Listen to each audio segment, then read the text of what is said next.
All right, we're back with another installment of Access Evolved, and today we're going back in time to the before times, the old VPN days. So, Andre, tell us about what it was like when you were the on-call engineer walking around with the pager.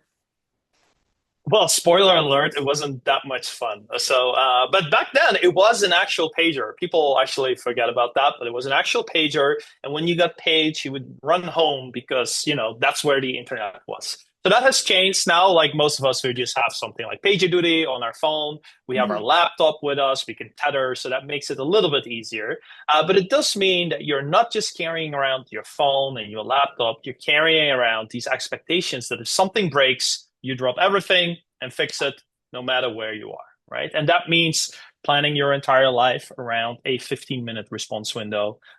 It means you can't really relax at dinner. So you would think twice before buying tickets to go to see a show or a movie, or if you're at a wedding, like how are you going to deal with that? It can be pretty challenging. Yeah, you probably weren't a very fun guest or date in those days, huh? Very distracted.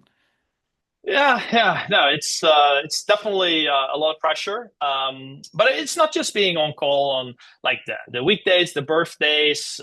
You also have to sleep with one eye open. So, in fact, my wife learned to recognize my PagerDuty ringtone, and it would be loud enough to wake me up, which means that everybody else got woken up as well. So it can really affect your life. Yeah, that ringtone. It was something like the sad trombone sound that yeah, I think a lot of We'll people will find it. recognize. We'll add it in for everyone to be traumatized. Perfect. Yeah. So, anyways, it's part of your life. These things happen, and obviously, we need to be on call because we all care about the services that we provide. But there's definitely good ones and bad ones, right? And Yeah. so, I remember one particular bad incident. I call it the IKEA incident. So, I remember basically we were at the IKEA on a Sunday. It's already not really my favorite Terrible. thing to do.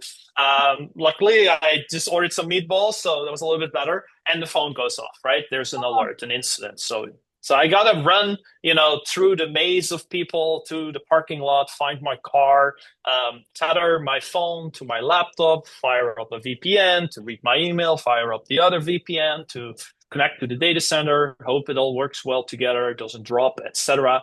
And then, meanwhile on Jabber or back that hit chat, and nowadays when people use Slack, everybody's like, "Hey, what the hell's going on? How long will it take? Any updates? Do you need any help, etc." And in the meantime, maybe your partner is looking at you like, really, are we doing this right now? So yeah, it can be pretty stressful. Nobody likes being on call. But what can make it work is, or worse, is sort of the friction that some of the tools bring, like logging in here and there, finding the passwords, etc. All at the moment that you need to focus. You're fighting your tools. What you really need is frictionless access to get the job done. Yeah, I mean, I think we can all relate to that. Even if you've never been on call, I think it's very similar to, you're in a stressful situation, you're running late, you can't find your phone or your keys or something that you really need to, like that fundamental thing that's going to make it that much, easier for you to get where you need to be. So yeah, you're not only dealing with the pressure, the time that's ticking, you're dealing with everyone talking to you, and then you're also dealing with like these roadblocks to get where you need to go. Exactly, right? So, what you really need in cases like that is keep things simple. When there's an incident, especially a big one, the first thing you need to do is maybe, go to the alerting system or go to the documentation website, read your email, check your Slack, etc., and the alerts are firing at the same time. So, I remember times where, for the first 10 minutes, all I was doing was acknowledging alerts because, the whole thing would blow up. I couldn't even do anything yet. So, I mean, all that to say, it can be pretty stressful, and hopefully, that picture is vividly enough now. And so, what you really need is simple access to these things and allow you to focus on the things that you need to focus on, right? And that's one of the things I think we at Border Zero can help with. Is we can't force or solve all of your on-call problems, but definitely make it easier for you to access the things that you need to in an easy way when you need to, without having to hunt for passwords, etc. Yeah, I mean that's what we talked about last time, right? Is trying to find that balance. So keeping things seamless for the engineers while maintaining the security and compliance. So yeah, why don't we show people what's it like to live in the modern world? What are we doing differently here? Yeah. Sure. Yeah. Well, like you said, exactly. Smooth, secure access anytime, anywhere. And I can just show you what it looks like, right? So in the old days, I was running to my laptop on the parking lot, etc. Let's use that example. But what I can do now, so Border Zero is like a VPN, a privileged access management system. We make it really easy to access your infrastructure, but also secure access to your most um, um, secure or sensitive systems, right? And so in this case, maybe I need to log into a server, right? So normally I would spin up my client, log in, etc.